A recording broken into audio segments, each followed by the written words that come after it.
लोगों को कुछ मिला? नहीं सर, ऐसे तो नॉर्मली पता चल जाता है कि आग कैसे लगी, पर यहाँ पर तो कुछ पता ही नहीं चल रहा है कि आग लगी कैसे। अच्छा, ठीक है, देखो एम्बुलेंस कहाँ तक पहुंची। जी सर।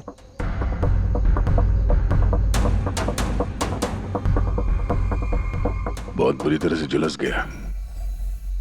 कमाल है, कुछ पता ही नहीं चल रहा है कि आग कैसे लगी है।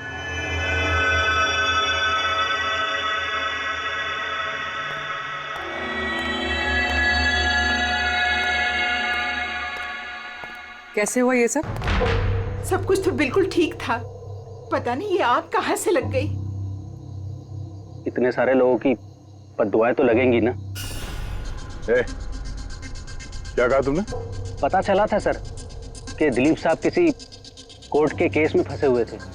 काफी बड़ा चक्कर था, लेकिन अभी कुछ दिन पहले छूट भी गए थे। काफी लोग नाराज भी थे इस बात से। कहीं इसी चक्कर में किसी ने दिलीप को मार तो नहीं दिया? नहीं, कोर्ट ने बरी कर दिया था मेरे पति को, उन्होंने कुछ भी नहीं किया। क्या केस क्या था? 9 साल पहले जीजू के थिएटर में आग लग गई थी, जिसके कारण कुछ लोगों की मौत हो गई थी और सारा इल्जाम जीजू पर आ गया था। ऐसे कैसे हवा में आग लग सकती है? जरूर किसी की प्लानिंग है।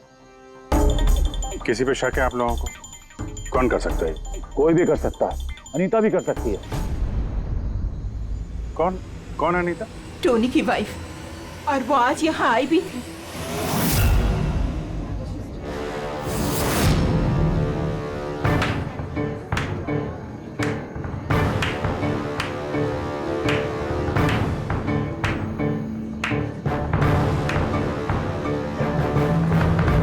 अनीता, दूसरों का घर बर्बाद करके अपने परिवार के साथ खुशियां मनाई जा रही है। वेरी गुड, वेरी गुड, वाह। लेकिन एक बात याद रखना, उन लोगों की तरह तुम भी तड़प तड़प के मरोगे। सिक्योरिटी! ए चुप! आवाज नीचे।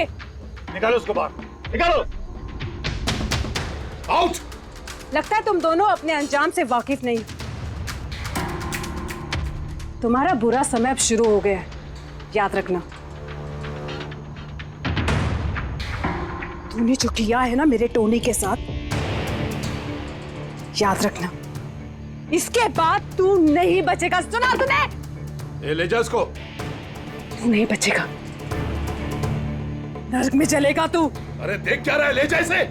नर्क में चलेगा तू, तड़प तड़प के चलेगा, याद रखना। अरे जा।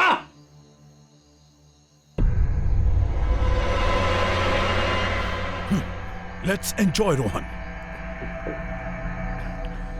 अरे भूल जाओ।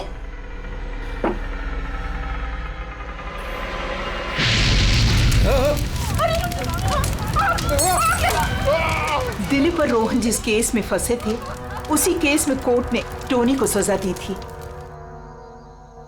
अच्छा, किस किस को पता था कि आप लोग यहाँ रेस्टोरेंट में आने वाले? पता नहीं सर। अच्छा, दिलीप जी के आने से पहले इस चेयर के आसपास किसी को देखा था क्या?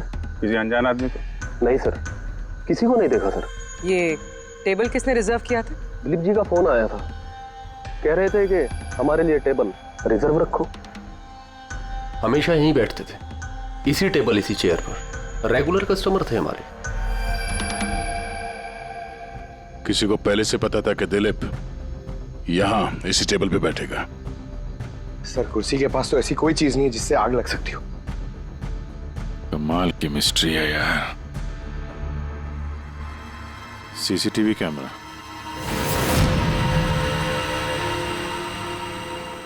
इसकी फुटेज से पता चलेगा क्या हुआ था यहाँ पे।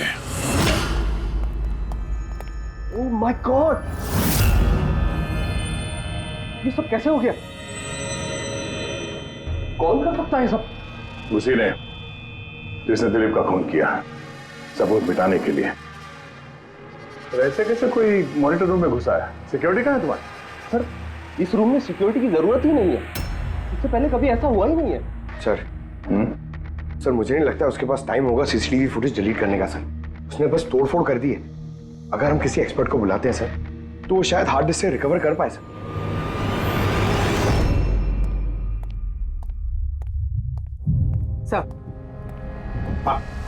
सर 9 साल पहले दिलीप और रोहन का एक थिएटर था जिसमें आग लग गई थी। एग्जिट और एंट्री डोर बंद होने की वजह से इस आग में 12 लोग जल के मर गए। विक्टिम्स की फैमिली ने केस किया तो इन्वेस्टिगेशन में पता चला कि उस वक्त एक गार्ड ड्यूटी पे था। हाँ, टोनी। हाँ सर कोर्ट में साबित हो गया कि टोनी ने बहुत शराब पी रखी थी और शराब के नशे में वो इतना धुत था कि वो इमरजेंसी एग्जिट भी खोल नहीं पाया। हाँ, मगर टोनी की बीवी अनीता ये मानने को तैयार ही नहीं कि गलती टोनी की है। सर सिर्फ उसका ही नहीं, बहुत सारे न्यूज़पेपर आर्टिकल्स ने भी कोर्ट के इस फैसले के खिलाफ आवाज उठाई थी। जब ये हादसा हुआ था उस वक्त दिलीप और रोहन के खिलाफ सॉलिड एविडेंसेस थे, लेकिन फिर केस चलता रहा। 9 साल हो गए। कुछ विटनेसेस ने गवाही बदल दी और कुछ कंट्री से बाहर चले गए।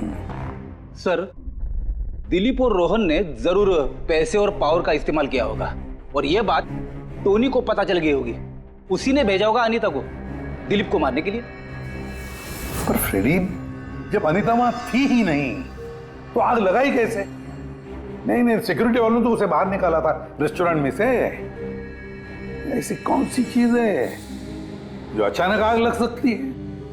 सर शायद डॉक्टर सालुंके हमारी मदद कर सके, या फिर अनीता।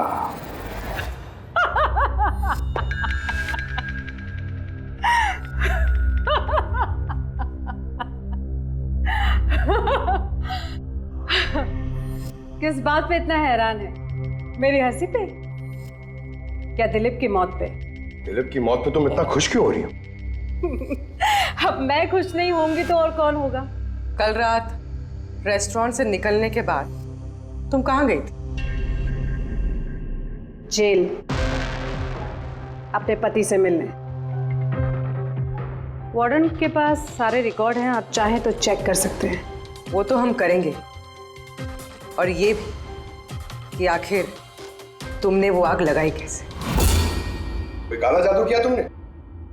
दिलीप को अचानक आग कैसे लग गई? काला जादू आता तो जरूर करती, पर मैं बहुत खुश हूं। ये दिलीप भी उसी तरह तड़प तड़प के मरा है जिस तरह 9 साल पहले वो बेकसूर लोग मरे थे, जिसकी सजा मेरा पति टोनी भुगत रहा है। तुम ये कैसे कह सकती हो कि टोनी की गलती नहीं थी? तुम तो वहां थी नहीं। मैं वहां नहीं थी, लेकिन टोनी यहाँ था। उस दिन उसकी तबीयत खराब थी। उसने अपने मालिकों से, रोहन और दिलीप से कहा वो जल्दी घर आ गया आग लगने से पहले। गलती उन दोनों की थी। अरे पुराना दरवाजा ठीक ही नहीं करवाया, जिसके कारण वहां आग में वो लोग झुलस के रह गए। मेरे पति की गलती नहीं थी, उन दोनों की थी।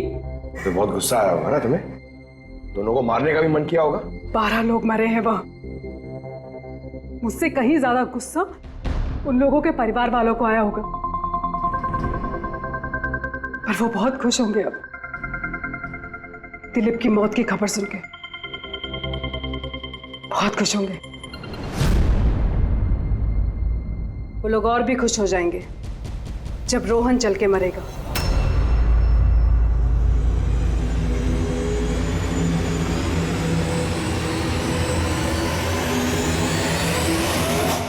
सर 42 लोग हैं, उन 12 विक्टिम के करीबी रिश्तेदार और फैमिली वाले।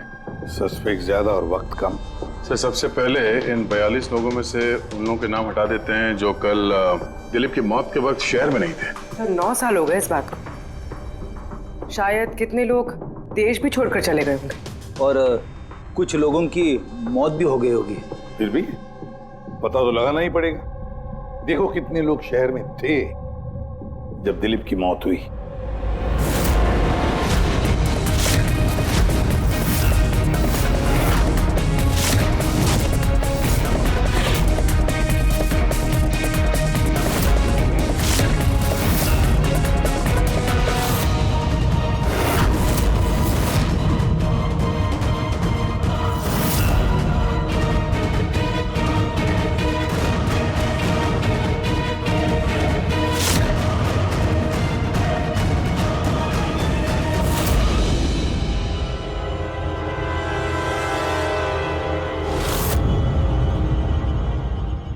हाँ पंकज, कितने बजे?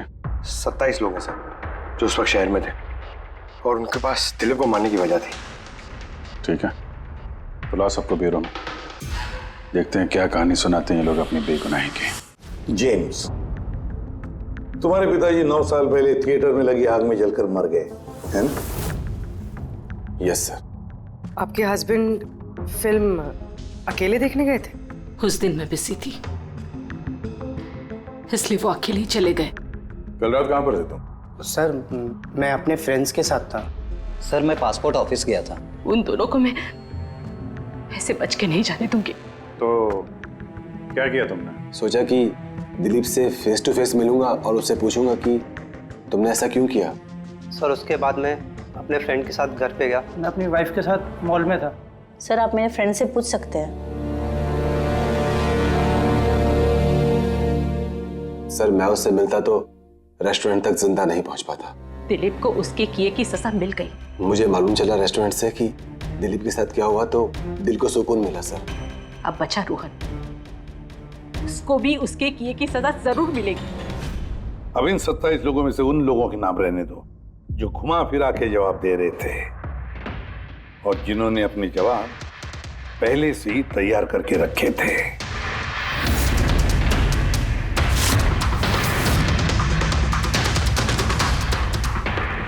सर अब 15 बजे। अब इन 15 लोगों को उस दिन के बारे में पूछते हैं जब 9 साल पहले थिएटर में आग लगी थी। देखते हैं किसे सबसे ज्यादा गुस्सा आता है, कौन मुंह फेर लेता है। सर मेरा भाई 10वीं पास हो गया था। उसने कहा पार्टी देनी है, दोस्तों को पिक्चर दिखाना है, पैसे दो। सर मैंने वो पैसे उसे दे दिए।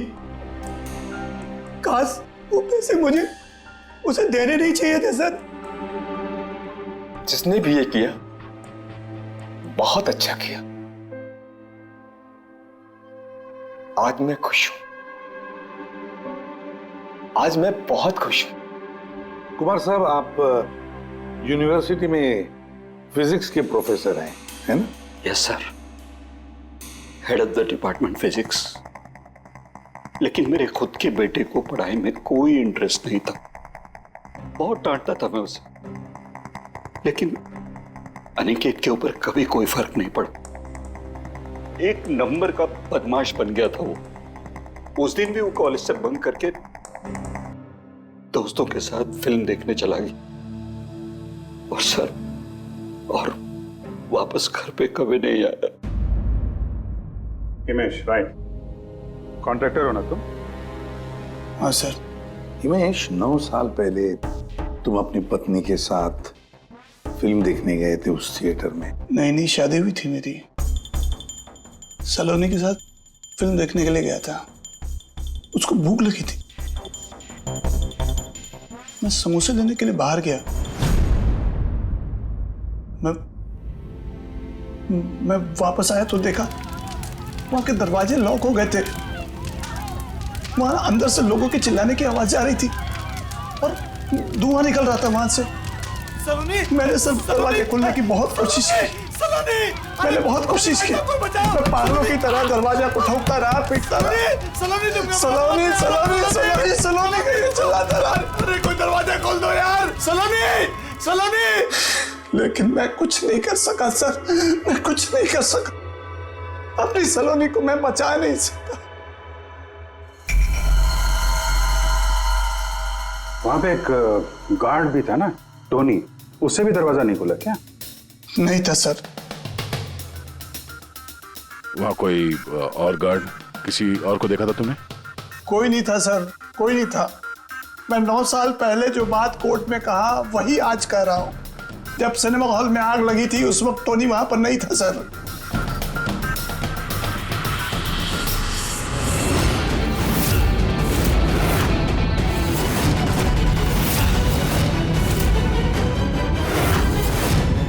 सर ये हैं हमारे फाइनल 15 सस्पेक्ट जो दिलीप को मार सकते हैं।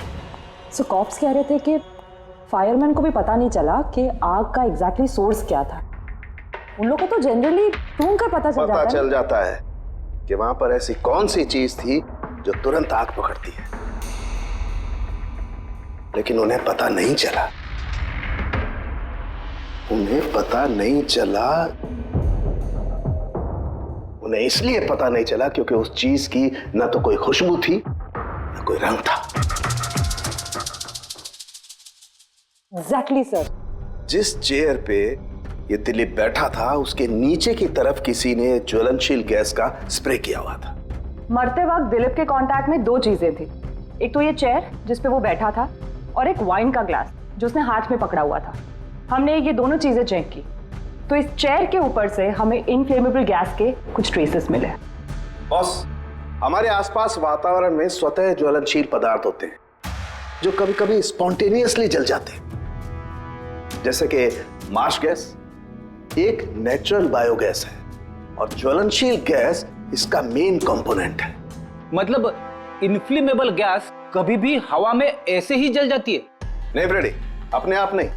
जब वातावरण में बहुत ज्यादा गर्मी पैदा हो जाती है और वो वातावरण की ऑक्सीजन के साथ मिल जाती है तो एक सुपर हाई टेम्परेचर का निर्माण होता है, जिसकी वजह से ये आग लगती है। लेकिन सालून साहब, वहां तो ऐसे कोई हाई टेम्परेचर वाली चीज थी नहीं। एग्जैक्टली, ऐसा कोई डायरेक्ट सोर्स नहीं था जिससे गर्मी पैदा हो सके।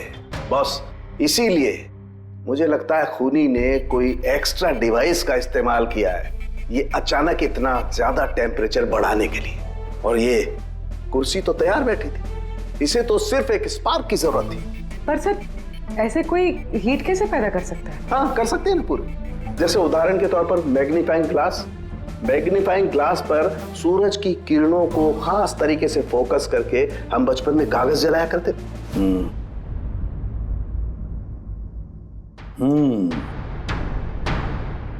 लगता है इस रेस्टोरेंट में फिर से जाना पड़ेगा, पता लगाना पड़ेगा किस चीज से आग लगी है।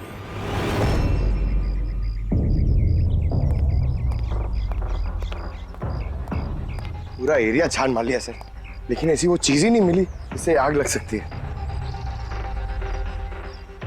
और ये ओपन रेस्टोरेंट है। जब खूनी ने दिलीप के चेयर के नीचे वो इनफ्लेमेबल गैस स्प्रे किया तो किसी ने तो देखा होगा। वही तो, चेयर में अपने आप आग लग गई और दिलीप चल के मर गया। किसी ने कुछ देखा नहीं और ना ही कोई सबूत हमारे सामने आ रहा है। सर, उस डेटा एक्सपर्ट ने सीसीटीवी फुटेज रिकवर कर ली है, आप देख सकते हैं सर। गुड, तुम लोग यार देख लो, तब तक मैं देखता हूँ यहाँ पे कुछ मिलता है क्या। सर, दिलीप और उसकी फैमिली के आने के 15 मिनट के पहले की फुटेज है ये।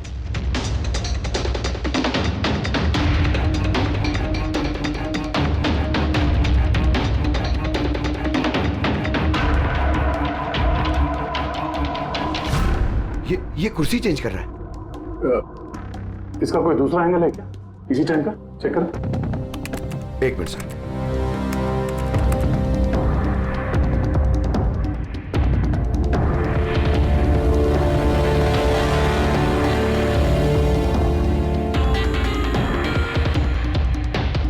ये कुर्सी के साथ क्या कर रहा है? गैस स्प्रे कर रहा है क्या? हाँ, तो उसने अपने चेयर पे गैस स्प्रे किया और उसने अपनी कुर्सी को उस कुर्सी से बदल दी जिस पे दिलीप बैठने वाला था।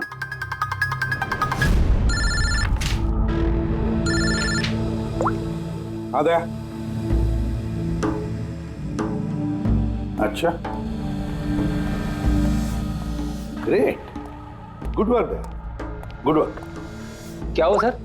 जिसने भी दिलीप की कुर्सी के साथ छेड़खानी की ना, उसका पता चल गया है। वो एक आदमी है, उसका मिलता जुलता हुलिया भी मिला है। अब देखते हैं, जय भेजने वाला है फोटोग्राफ।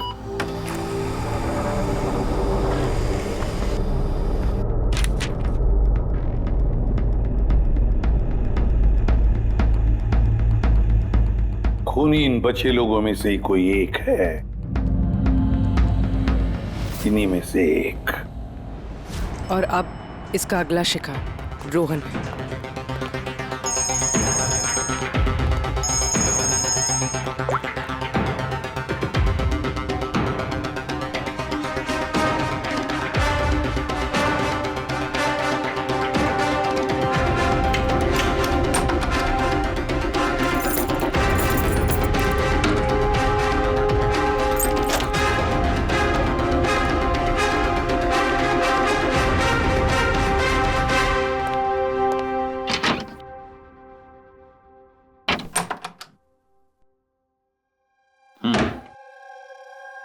मुझे लगता है कोई मेरी और दिलीप की रिहाई से खुश नहीं है। मेरी जान को खतरा है यहाँ पर। I will talk to you later, bye. Sir everything is okay. All right, तुम यहीं पर रहना और किसी को भी अंदर मत आने देना। Be alert, okay? Okay sir.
बचाओ बचाओ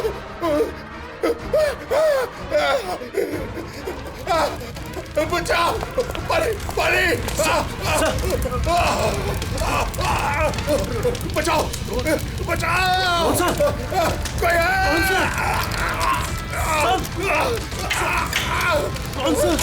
बचाओ, परे परे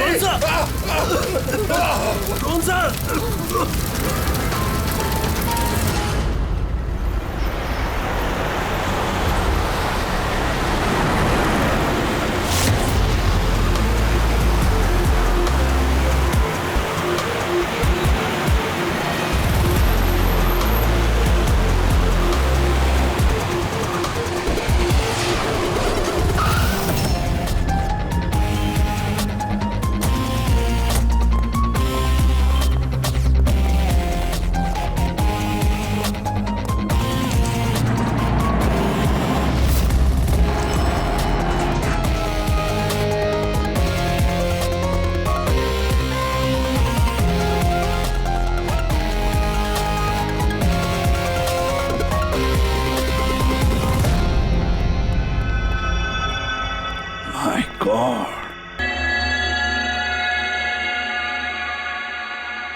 क्या हुआ यहाँ पर और कैसे?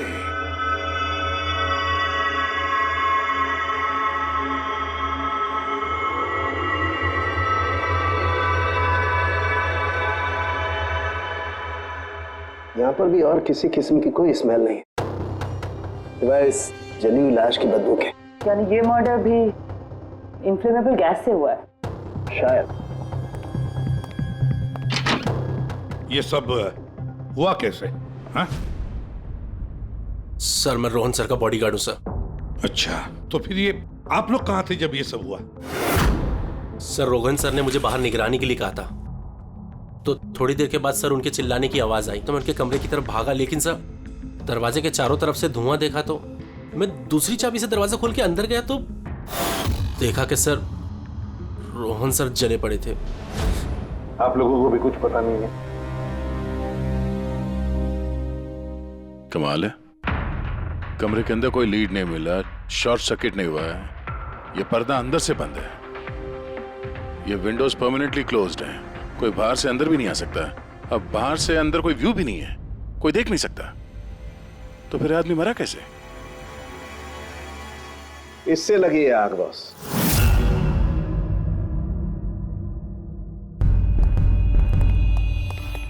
ये इस चीज से ये है क्या सर? फिलामेंट है।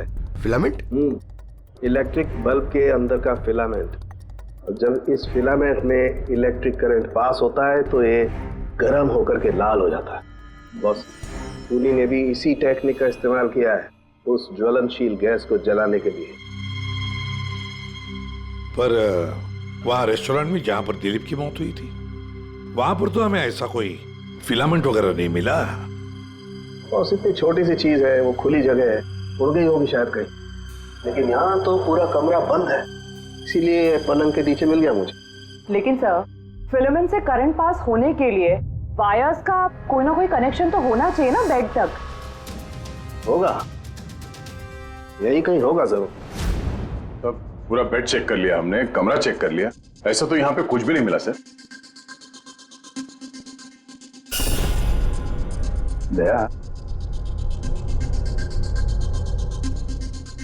वो दरवाजा कैसा? मैनेजर। Yes sir. वो दरवाजा कहाँ खुलता है? सर दूसरा रूम है जो इस रूम से कनेक्टेड है सर। अब वैसे ये रूम सील्ड रहता है, इसे कोई खोलता नहीं सर। खोलो दरवाजा। Yes sir. आइए सर।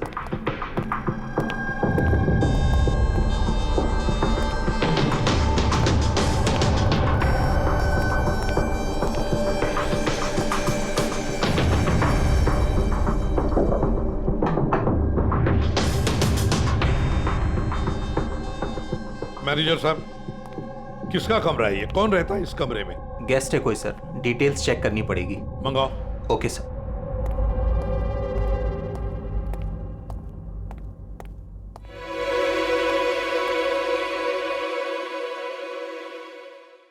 सर, वहां उस कमरे में जो कुछ भी हुआ है सर, वो इसी कमरे से किया गया। लेकिन अगर करंट इस रूम से पास किया गया है तो यहाँ से उस बेड तक कोई ना कोई वायर तो होनी चाहिए ना। और अगर वायर अगर होती तो बॉस रोहन को दिखाई भी देनी चाहिए। हाँ, शायद उसके बॉडीगार्ड ने भी देखा हो। बुलाओ उसके बॉडीगार्ड को। आप आओ यहाँ।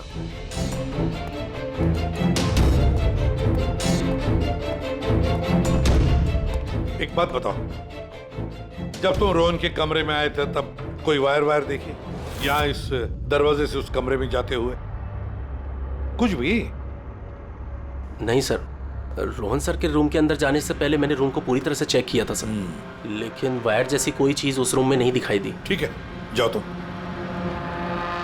जो कुछ भी हो दया, खूनी ने इसी दरवाजे का इस्तेमाल किया।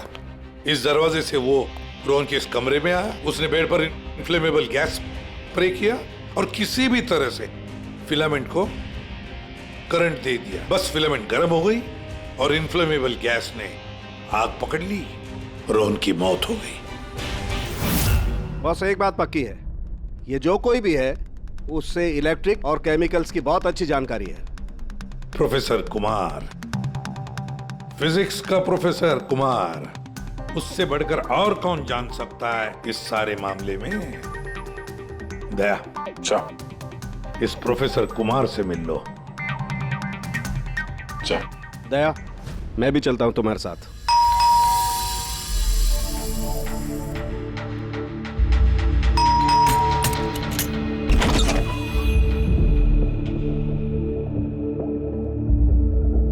प्रोफेसर कुमार है घर पे? हाँ है, लेकिन आप लोग? सीआईडी सब ठीक तो है ना साहब? हाँ, उनसे कुछ पूछताछ करनी है। कहाँ है वो? बाहर बच्चों को पढ़ा रहे हैं, मैं बुला के लाता हूँ। कोई बात नहीं, हम देखते हैं।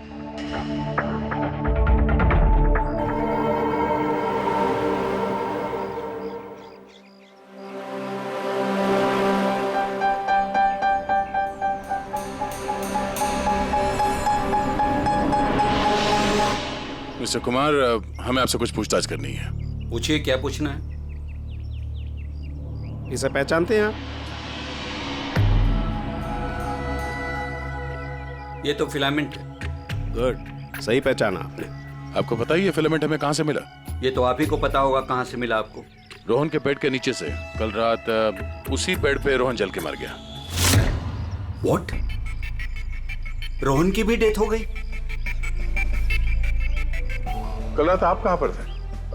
रात 9 से लेकर सुबह 3 बजे तक। आप मुझ पर शक कर रहे हैं? ये हमारे सवाल का जवाब नहीं हुआ मिस्टर कुमार। कल मैं पूरा दिन और पूरी रात घर पे ही था।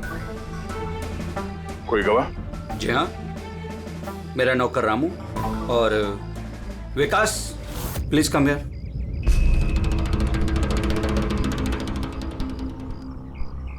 Yes sir. इन्हें बताओ मैं कल कहाँ था। सर हमारे एक्स्ट्रा क्लासेस ले रहे थे, यहीं पे सर। कितने बजे से कितने बजे तक? सर शाम के 6 बजे से सुबह के 5:30 बजे तक। सर हमारे एग्जाम आने वाले हैं ना, तो हमने ही सर को रिक्वेस्ट किया था एक्स्ट्रा क्लासेस लेने के लिए। ठीक है सर, तुम जाओ बेटा। सर मेरे 5 स्टूडेंट्स और भी हैं जो कल सुबह 9 बजे से लेकर 5:30 बजे तक हमारे साथ थे। कहें तो उनको बुला लूं? ठीक है। अब मैं जा सकता हूं सर, बच्चों को पढ़ाना है। Please please. Thank you.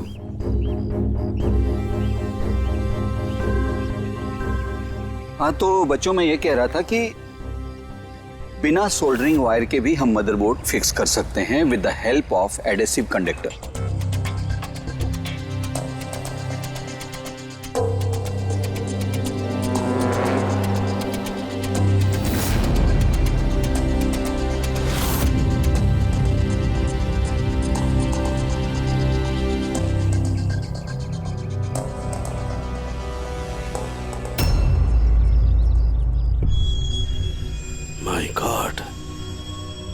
My God यार, ये क्या बात? क्या? अरे यार ये गलती मुझसे कैसे हो गई? क्या? गॉड, बूढ़ा हो गया हूं मैं, बूढ़ा हो गया हूं मैं। दया एक काम करो, 1 घंटे बाद फॉरेंसिक लैब में मिलो, कुछ बताऊंगा। 1 घंटे बाद। अरे वो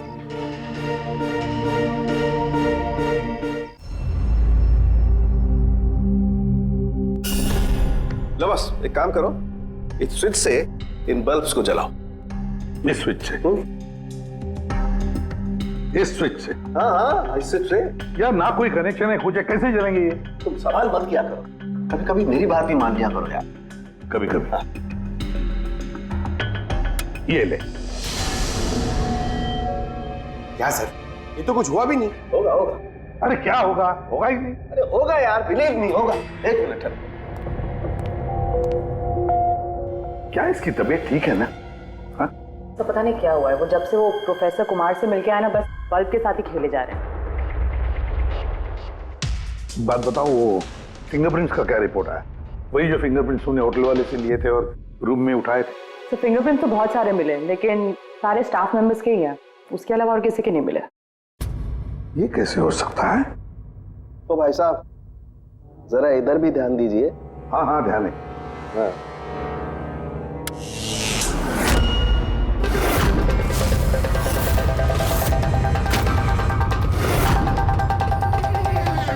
अरे सर ये बल्ब जलने कैसे लगे? क्या बात है सालुंके साहब, बिना वायर के सारे बल्ब जला दिए।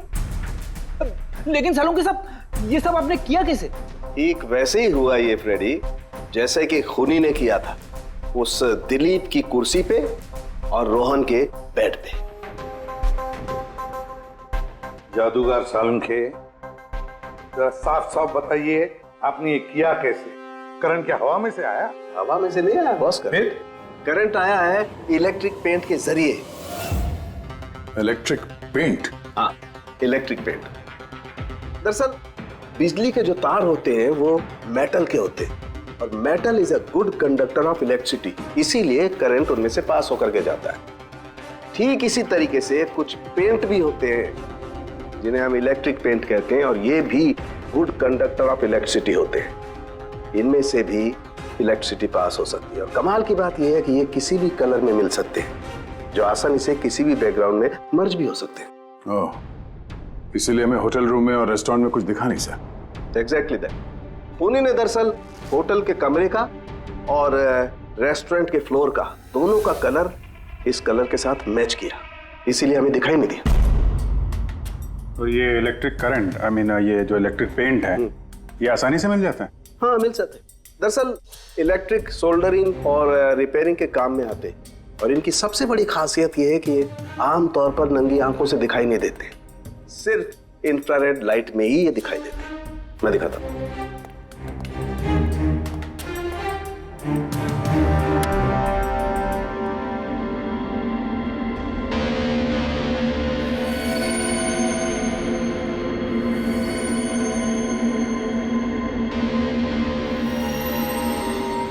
देखा बॉस, हाँ, खूनी ने भी ऐसे ही इस इलेक्ट्रिक पेंट का इस्तेमाल किया और ये सर्किट बनाया।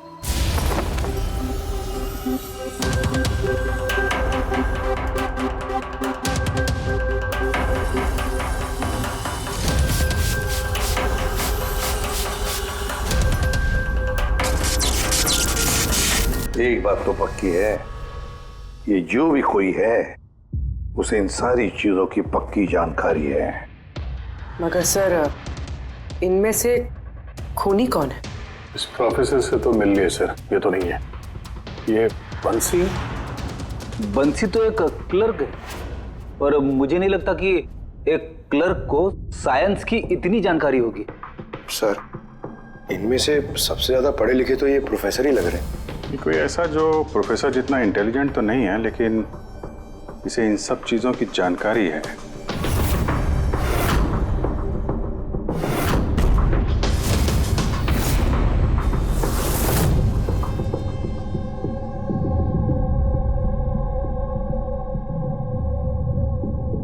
वो ये है अभिजीत, ये है वो।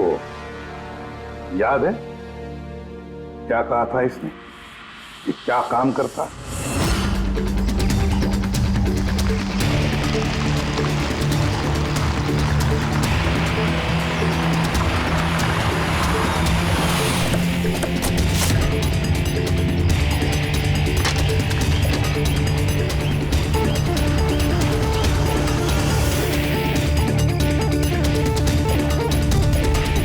चले ससुराल।